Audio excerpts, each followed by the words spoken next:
Hello students.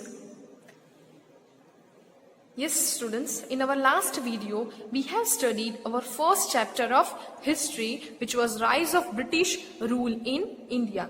So now moving towards your unit 2, which is making of modern nation. In that we will study our first chapter and 8th chapter of your textbook, which is framing of constitution and its feature. In this framing of constitution and its feature, we will study points such like constitutions, what does constitution means, importance of constitutions, process of framing the constitution, what is preamble, features of preamble, importance of preamble, pillars of preamble, and basic features of constitution. So children, let's start with our this chapter, which gives us a detailed explanation about what is our constitution. So moving towards your first topic of this chapter is constitutions. What does constitution means? Yes children, constitution means, yes, you can see what it is written, any systematic collection of rules designed to govern a country's regime is known as constitution. Children, with example I can explain you that, as we can say that there is a requirement of rules in every game, and without the rules the game cannot be played. Same as in this constitution, there are such rules, orders, laws which describe a lot, and it is a collection of these rules and orders. So same as to run a country, we have some rules which are described in this constitution. So any systematic collection of rules designed to govern a country's administration and management is known as constitution.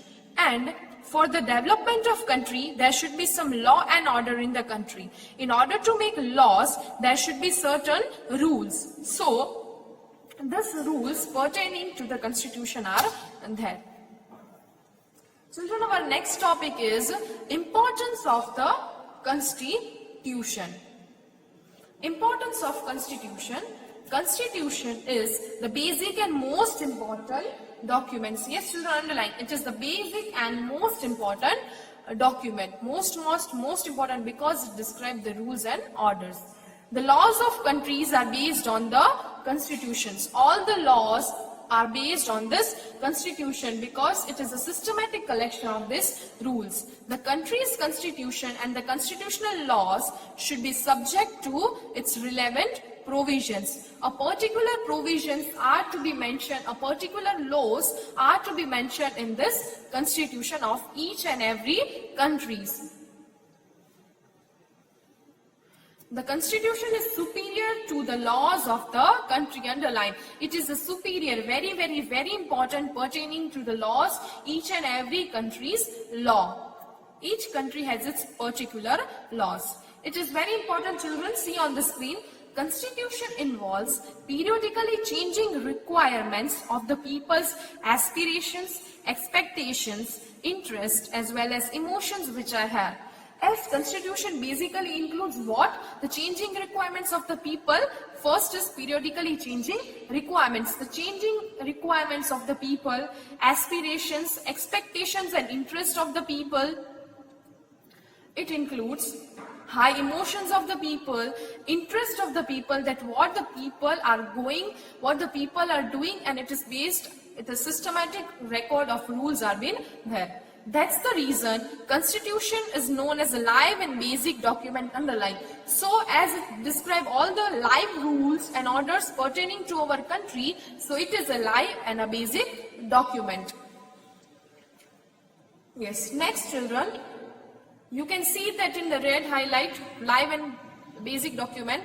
Now next topic is process of framing the constitution, which is very important topic. Process of framing the constitution. Yes, process of framing the constitution. Before independence, the British government on 25th March 1946 handed the duty to the cabinet mission of 3 members. Now what happened children, that before independence the British government, what they did, They on 25th March underline 1946 handed this duty of the constitution to form the constitution to whom? To the cabinet missions. Now children, what is cabinet? Cabinet is a committee of senior government minister. Now on 26th March 1946, the British government handed this duty to whom? To the cabinet mission of 3 members. Now which were included in this? You can see on 25th March 1946. Now who were included? A.V. Alexander, Stafford Cripps, Patrick Lawrence. These 3 members were included in the cabinet mission to find a solution to the question of Indian independence. To find its solution. And when it was 25th March 1946, on the basis of recommendation of cabinet mission, the Constituent Assembly was constituted and the structure of constitution was decided. Now children, on the basis of this cabinet mission, it was decided that how the constitution will be formed. Constituent Assembly comprised 385 members, in which various members from different religion, caste, gender, and people from various geographical diversification, political representatives and experts from various sectors were included. Yes children, this you can see on the screen. Constituent Assembly comprises of 385 members. Yes, this Constituent Assembly has total 385 members. And it is basically diversified on the basis of members like different religion. The members are of different religion, they are of different gender, the people are from different geographical diversification, and experts from different areas are also included in this Constituent Assembly. So total 385 members are been there. Yes, now we can see that who were there in this, which members were being included in this Constituent Assembly. You can see on the screen Jawaharlal Nehru, Sardar Vallabhbhai Patel, Maulana Abdul Kalam Azad, Shyam Prasad Mukherjee, H.P. Kamnath, Frank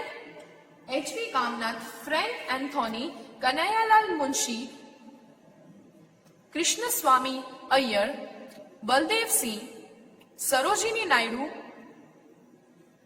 and Vijayalakshmi Pandit, etc. were included in this Constitution Assembly. Yes, this all peoples like Jawaharlal Nehru, Sardar Vallabhbhai Patel, Maulana Abdul Kalam Azad, Shyam Prasad Mukherjee, H.P. Modi, H.P. Kamnath, Frank Anthony, this all the people were included in the Constitution Assembly, and from this all people, 2 were women representative, who were Sarojini Naidu and Vijayalakshmi Pandit. This both women representative were included in this Constitution Assembly. Now, this Constitution Assembly, the president of this Constitution Assembly was Dr. Rajendra Prasad, who was the president of the Constitution Assembly. Underline children, Dr. Rajendra Prasad was the president of the Constitution Assembly. And a drafting committee was appointed to draft the constitution under the chairmanship of Dr. Bhimrao Ambedkar. Yes children, under the chairmanship of appointed to draft the constitution. So from this paragraph what we have seen, that there were total 385 members from different religion, from different castes, from different genders, and many experts and political representatives were there. There were many people who attended the Constituent Assembly, and from this there were 2 representatives of women representative, who was Sarojini Naidu and Vijayalakshmi Pandit. And who was the president of Constituent Assembly? Dr. Rajendra Prasad was the president of Constituent Assembly. And lastly, a drafting committee was appointed to draft the constitution under the chairmanship of Dr. Bhimrao Ambedkar. So this afterwards, the Constitution Assembly met for 166th session, spread over a period of 2 years, 11 months and 17 days. Underline. The constitution met for how many sessions? There were total 166 sessions, which was spread over the 2 years. In 2 years, there were total 166 sessions, which was spread over 2 years, 11 months and 17 days. So this was the sessions, the years, the months which were included for the Constitution Assembly. Members of Assembly has discussed hereby each and every detail of its provisions, keeping in consider the matter of constitution of different countries. Thinking of different countries, the constitution is being framed. You can see America, Irish, British, France, everything.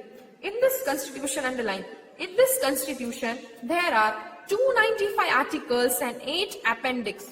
Appendixes means a section of additional information at the end of the book. Children, in this constitution, there were total how many articles? There were total 295 articles and 8 appendix. And after the amendment by these people in the Constitution Assembly, what happened? That this 295 article were increased in 395 articles and 9 appendix, and this constitution was framed. First of all, there were 295 articles and 8 appendix. Afterward, what happened? 395 articles and 9 appendixes were there. After the amendments, there were total 395 and 8 appendix. Now, on 26th November 1949, the Constitution was unanimously passed in the Constitution Assembly. Now, what happened? On November 1949, this constitution was passed. It was not come into amendment, but only this constitution was passed. That with this we have to do on which date? On 26th November 1949. Now what happened on 26th January 1950?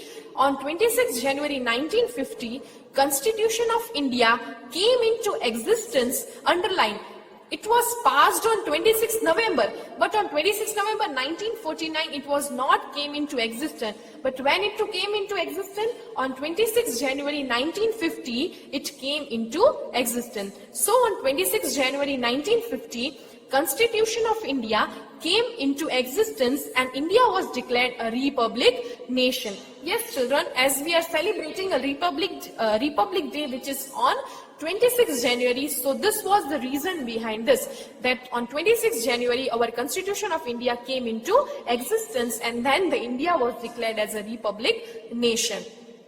So you can see it passed on 26th November 1949, and what happened? On 26th January 1950, India was declared as a republic nation. Yes, we all are celebrating this day as our Republic Day. Thereafter, every year on 26th January, we celebrate Republic Day with our national farewell. So after this, we are celebrating our Republic Day.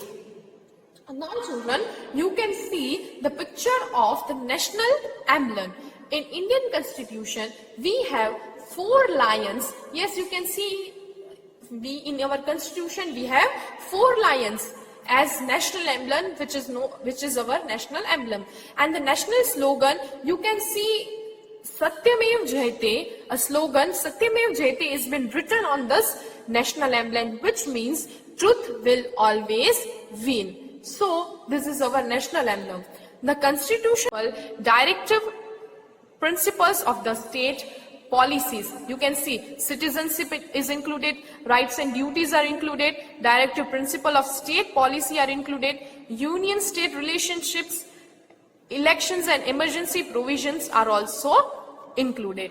Thus, the Constitution of India is the most detailed and elaborated national document. So here from this, our Constitution is the most detailed and elaborated national document. So in this process, what we have seen, that this process, first of all, what that before independence, I am giving you a brief that what we have studied in process.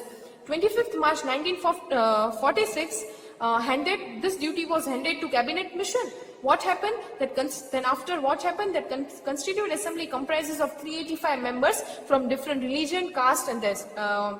There were many people who attended Constituent Assembly, and this what happened that in this constitution there were 295 articles and 8 appendices first. Then after the amendments there were total 395 articles and 9 appendices. And on 26 November 1949, the constitution was unanimously passed, and on 26 January 1950, it came into existence, and from that day we are celebrating our Independence Day. So, we studied these things in our process of framing the constitution.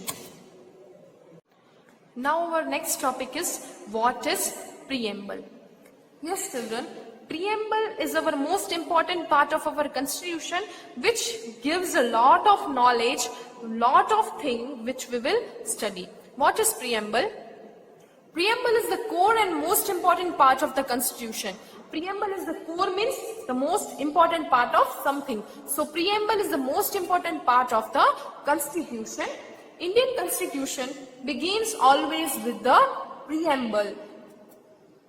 Yes, children, now we will see the words which are written in preamble highlights the soul of constitution. The words, what are the words which are written in the constitution, which is very, very, very important, that what are the things which are written in constitution we will study.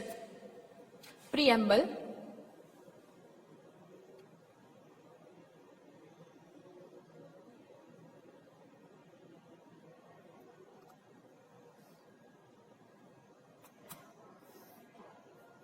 Yes, children, starting.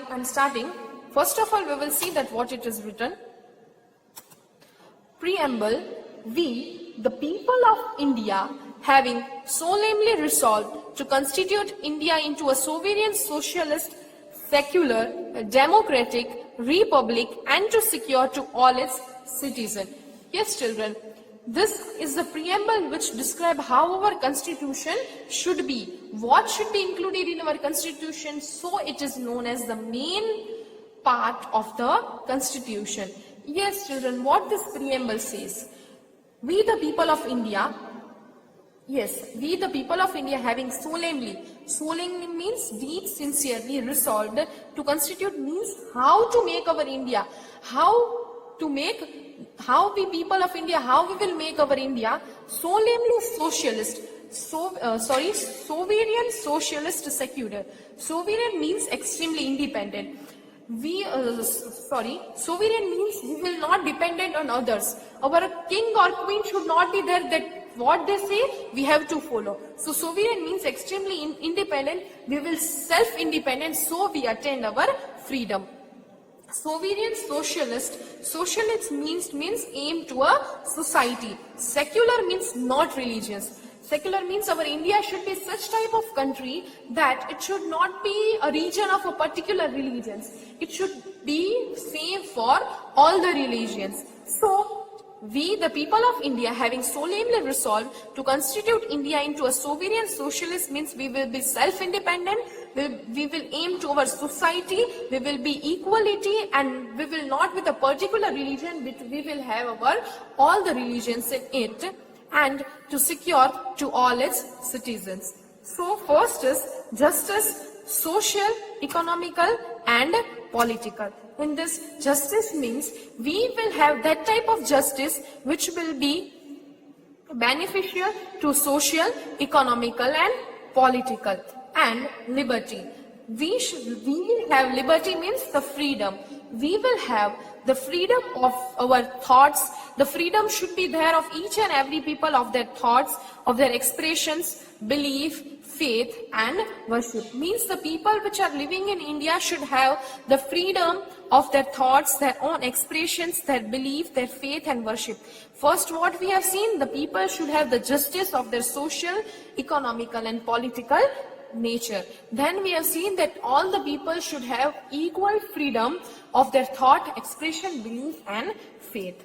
Then we will see equality. Equality of proper status and opportunity should be given to each and every people of the India, and to promote among all fraternity, assuring the dignity of the individual and the unity and integrity of the nation.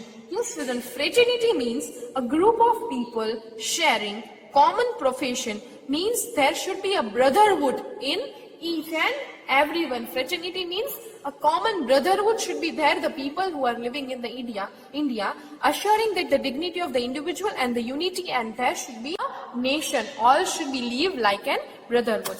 In our Constituent Assembly, this 26th day of November 1945, to do hereby adopt, enact means to act accordingly, and to give ourselves this Constitution. Means what this Constitution says, that this Constitution Assembly was passed on 26th day of November 1949. It was passed on 26 November 1949 and it came into amendment on, as we have seen, 26 January 1950. So children, this was our preamble, which was most important. So what is preamble? The preamble remained unchanged in 1976. The preamble was unchanged in 1976, but what happened in 1976? Underline, socialist, secure, unity and integrity of nation was added. And what happened after that? The preamble changed in 1976. Socialist, secular, unity, integrity where this were added. Next, now the fundamental objectives, we will see that what were the fundamental objectives, aims, ideas. The preamble verbalize means express. What does the preamble express? The preamble express what you can see on the screen. What does the preamble expresses?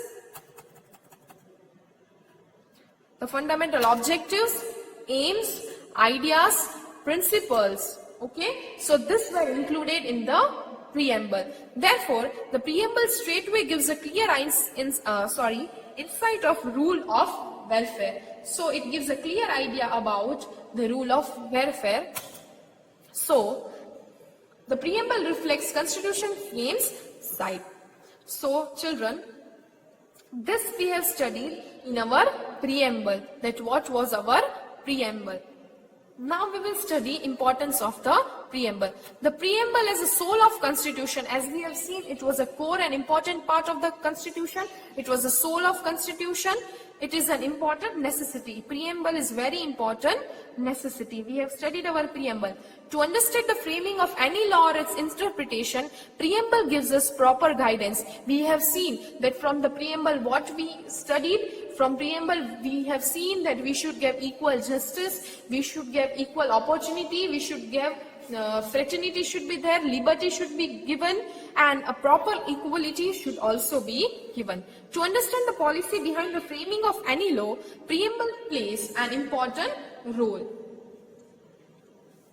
The preamble is a useful tool to avoid the trouble in the interpretation of the Constitution. If any trouble has been found in the Constitution, the preamble is being used. When any ambiguity or obscure details in the law arises, means any mistake. Ambiguity means any interactions or uncertainty arises, or the people are not understanding that what is being included, then what happens?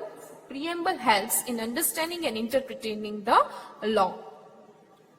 So ambiguity or obscure, preamble helps in understanding and interpreting the law. Thus, preamble serves as a compass to understand the provisions of Constitution law. So what does preamble describe? Preamble helps. It is a main important thing that serves to understand the whole constitutional laws, what are been including in the Constitution. So preamble serves as an important and a core part of the institution. Preamble is nation's unity, integrity, and is the standard crust of brotherhood among citizens who are having noble sentiments and ideas. Yes, children, when we have studied our preamble, we have seen that the preamble is a thing which describes that there are many people, the people should have their brotherhood, equality should be given, unity should be there, integrity should be there among the people, among their ideas, among each and every citizen. So preamble is backed by high ideas, ideals and goals. So children, now we will see our next topic, which is pillars of preamble. Yes students, now starting with our next topic, which you can see is pillars of preamble. Yes, in pillars of preamble, as we have studied the preamble of our constitution, we have seen many of the words which were inscribed in the preamble like sovereign, socialist, secular, democratic, republic, justice, liberty, fraternity and equality. Yes, you have seen that in preamble these words were been written, and I have explained these words individually to you when we are studying the preamble. So we will see that what are the pillars of preamble. Here you will see that total you have 3 pillars of preamble, which are democracy, socialist and secular. Which are those? There are 3 pillars of preamble, which are democracy, socialist and secularism.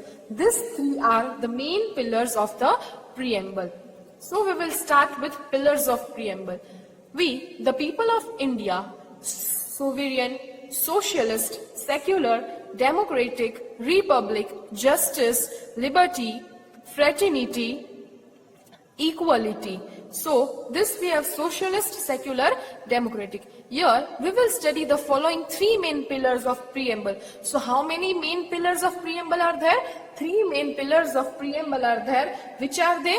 Socialist, secular and democratic. Yes, total 3 main pillars are there: socialist, secular and democratic.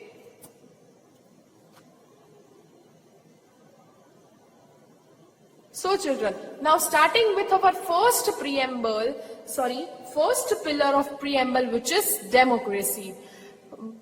First I will give a brief intro that what is this democracy, then we will move towards our textbook.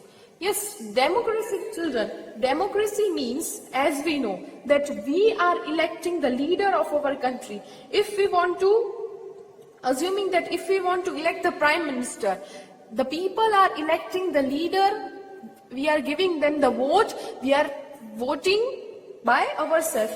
Means democracy means by the people, for the people and of the people. Means democratic, as we are saying that India is a democratic country, means all the things which is for the people and by the people and of the people. Means the power ultimately is to the people only. So democracy, the ultimate sovereignty of power is with the people according to Indian Constitution. What does Indian Constitution says? That almighty power is with the people. The people can elect the president, they can elect the prime minister. It is upon the hands of the people. There is no particular person who can elect it. It is all for the people. So it is known as India is a democratic country where the people of the India can elect their head. Next. The ultimate sovereignty of power is with the people. There is no particular regime of any particular person. Instead, it is with the people. That the particular thing is not with any particular person to vote or to anything, but it is among the people. The people are deciding that what to do.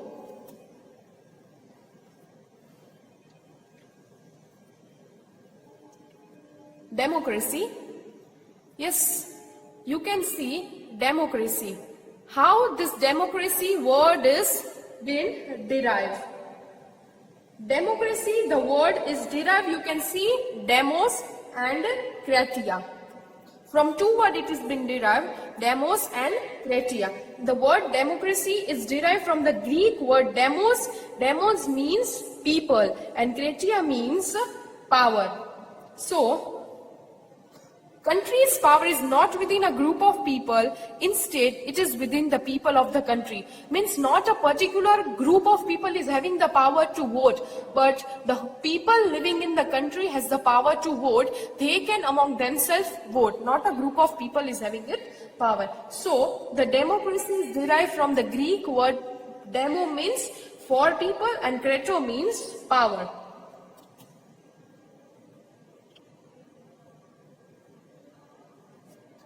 You can see we can elect in the people. So democratic state administration is such an arrangement in which there is equal justice for people to social, economical and political and having equal rights of participation. Here in democratic country, we can see that we are having our social, economical and political, all the rights we are having equal rights. In democratic India, people elect their leader through their choice by casting vote to represent those leader. As we can see, we ourselves are voting the people and making them the winner. So in democratic India, as we know that India is a democratic country, in democratic India, people elect their leaders through their choice by casting the vote. You can see we are voting and electing our leader, as we are usually doing in the parliament, and thereafter assuming the post of prime minister and his or her cabinet. Yes, we are voting in the executives do not have the absolute power. There are given specific time limits. Similarly, the voters elect state and local level government. Not executive are having their power, but the state and the local level government are being voting. So, hence, democracy means by the people, underline this is very, very, very important line. Democracy means by the people, for the people and of the people. It means it is by the people, for the people and of the people. So, India is a democratic country. Cabinet constitutes member of parliament. Cabinet of minister is responsible to the parliament. As we have seen that cabinet means, we have seen that cabinet is a committee of senior government ministers. Any citizen of India who possesses required constitutional eligibility can contest the election. As we have seen that the people are electing to make a powerful leader after the age of 18. So, prescribed time limit is given for any citizen of India who can make the vote. Ministerial positions are not acquired hereditary. According to hereditary, the position is not being acquired, but by the type of vote, the position is acquired. Each elected government has 5 years of tenure. Tenure means period. So, any elected government has total 5 years of tenure. Tenure means time period. This government works under the principle of constitution, and thereafter it is known as responsible government. And this government works under whom? Under the principle of the constitution. So it is known as responsible government. The democratic government is based on liberty, equality, feeling of fraternity. As we have seen, fraternity means brotherhood, and continuously work to achieve their goals. So this democratic government is based on what? Liberty. We have seen that liberty means freedom. It is based on the freedom. It is based on the equality, means equality, status and opportunity should be given to each and every people who are living in the India. And feeling of fraternity means feeling of brotherhood should be there living in India, and continuous work to achieve these goals and to achieve the liberty, to achieve the equality and feeling of fraternity. This work should be achieved and this goal should be achieved. So, the Constitution disseminates the power to people to cast their vote according to their free will, and thereby instills confidence in the institution. That the people who are willing to vote, who are willing to give the vote to anybody, they are free according to their will, that they can give the vote to anyone which they will. So, we can give the vote which we are willing to give. The Constitution of Democratic India renders fundamental rights, principle for political directions, parliament, member of assembly. So this fundamental rights you can see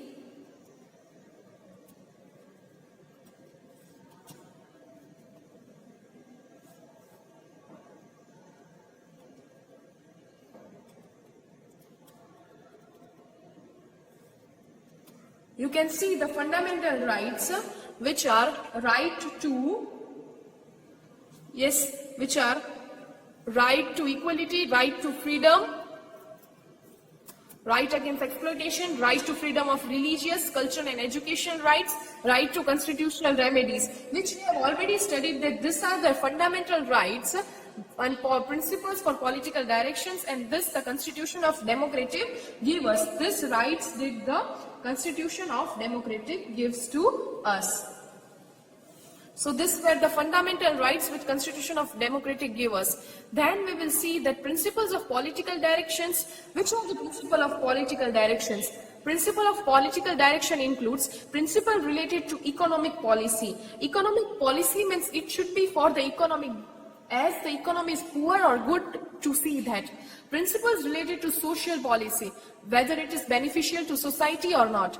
Principle related to international and political policies. Fourth, principle related to education and cultural policies, that girls, especially the girls, are given the education, the people who are getting the education or not. Principle related to health policies, that the health centers are being established properly or not, as we can see the human resource development, it is better or not, and according to it, the principle of political direction are also seen in Constitution of Democratic India, which it is rendered upon.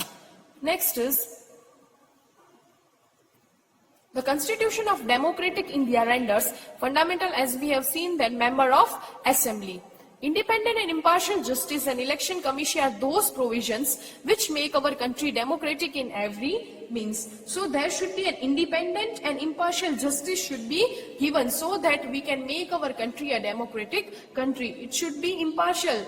A justice should be given very equally to each and every person.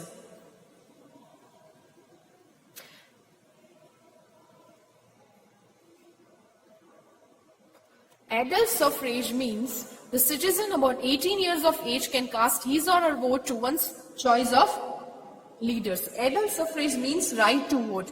Yes, the person having right to vote is above the 18 years of age. The person who are having their age above 18 years can cast the vote to one's choice of leader.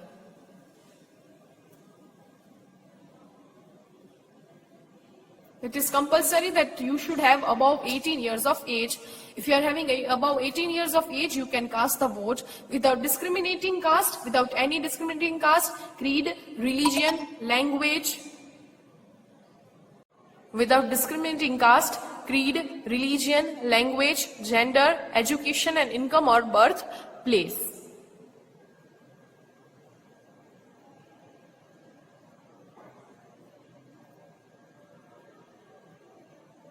But it is essential that the citizens are entitled in the electoral list. It is compulsory that your name should be in the electoral list.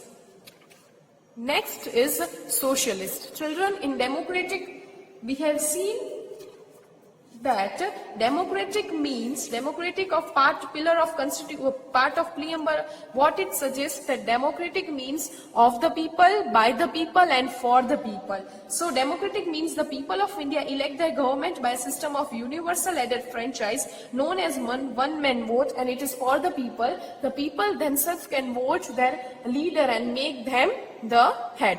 So now we will move towards our next topic, which is socialist, which is our second main pillar of the constitution. Socialist means that wealth is generated socially and should be equally distributed by the society. Equally distribution should be there in the society of your wealth. Government should regulate the ownership of land and industry to reduce the inequality. Government should distribute the land such that the poor people can also get this. So one of the pillar of constitution is that our country should be a socialist country. Yes, so moving towards, in the year 1976, by 42th Indian Constitution Amendment, Constitution of India added in 42th Amendment the word socialist. So when was this word added? On 42th Amendment. As we have seen in the year 1976 by 42th Indian Constitution Amendment, the Constitution of India added its 42th Amendment the word socialist. In the Constitution Amendment of 42nd Indian Constitution Amendment, the word socialist was been added. Most of the provisions in the Constitution of India directly or indirectly show social revolution which brought social and economic equality and furthered the aim of welfare state. So the main aim of socialist was that the wealth is generated socially and should be equally distributed in the society, and the further aim of this socialist country was to make the welfare of the state, and the equal distribution should be there in the society. Government should regulate the ownership of land and industry to reduce the inequality. So their main aim was to welfare the state. The principle of socialist pattern directs social, economic and political equality for citizens as given in the preamble. So what it directs the social, economical and political equality for the citizens, which are, as we have studied, which are given in the preamble. Means a proper equality to every citizen of the society should be given.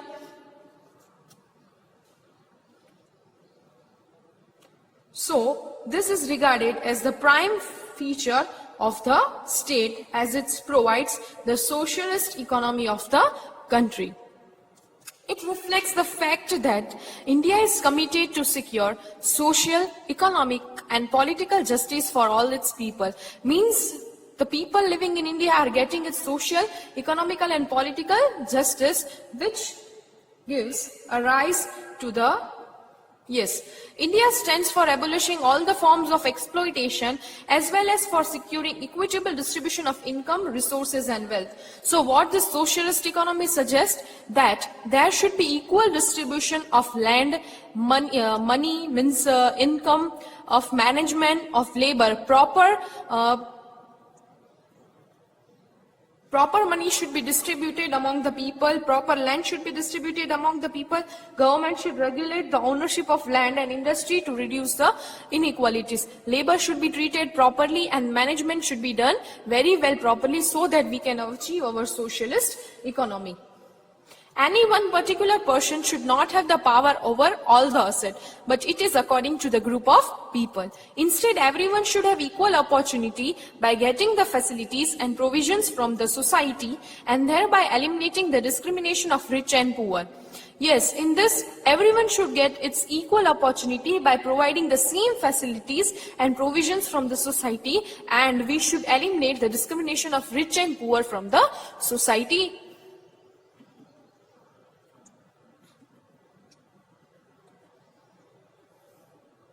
Instead, everyone should have equal opportunity, as we have seen. Therefore, we can say that Constitution of India is a socialist document. So, by seeing this, we can say that Constitution of India is a socialist document. As proper distribution of wealth, of resources, of management should be done so that the rich and poor both can get the equal part. So now, moving towards our third pillar, which is main important pillar, is secularism. As previously we have seen our two pillars, which are democracy and socialist. So moving towards our third pillar, which is secularism. As we have seen in our preamble, that secular means not a particular region. India, our country, is not a part of a particular region, as there are many types of different religion. It is not a particular region. In year 1976, by 42th Indian Constitution Amendment, the word secular was inserted. Yes, in year same as we have seen in socialist also, 42nd Indian Constitution Amendment was there in 1946. Same as in secularism, in 1976, 42nd Indian Constitution Amendment. So, India is a secular country, as we can say, means there are different types of religion, there are different types of people living in India worshipping different religion. It is not a part of a particular region. So, India is a secular country. India can never become one particular religious country as per the provisions of Constitution. Is why it is known as secular country, because not only one religion is been is been worshipped in India, but different types of religions are there in India. So it is not a one particular religious. India is a secular country. As we have seen, in India there are different types of religions. India does not follow any particular region. So the country never promotes any religious activity, as we are seeing that different activities, different festivals are being enjoyed in our India. We enjoy our different festivals of different religions very happily. So it is not a particular region, it is a country of many. As we can see on the screen, the different festivals are being enjoyed in the country. The country cannot involve any secular activity with religious activity, but different religious can play. The citizen of country has a freedom to choose his or her own religion. In India, any citizen has that freedom that he or she can choose his or her own religion. It is not that type of particular that he or she has to choose that particular religion. The country cannot discriminate it. Equal job opportunities and political rights to the citizens are given without any religious discrimination, means proper job opportunities without any religious discrimination is given in the India. All the rights to all the people are equal given in the India. In this way, secularism is the basic foundation and mandatory feature of the Constitution. So is the basic foundation and mandatory feature of the Constitution. Why? Because here the equal job opportunities and political rights to every citizen is to be given without any religious discrimination. Different types of religions are being worshipped here and different types of religions are being there. Every people living in India has their own choice to select his or her religion. So India is known as its secularism. Children, this is very important. Sarva Dharma Samdrishti and Sarva Dharma Sambhav. Sarva Dharma Samdrishti and Sarva Dharma Sambhav are the principles incorporated in the Constitution. These are two principles which are incorporated in the Constitution, means we all are together. We all are. So these 2 points are principles which are incorporated in the Constitution, which are Sarva Dharma Samdrishti and Sarva Dharma Sambhav.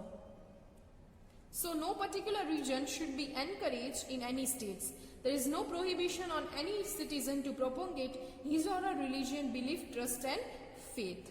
So there is no difference of religion in our country. All are equally respected. No state, religion, all citizens of India are allowed to propagate progress in each and every religion.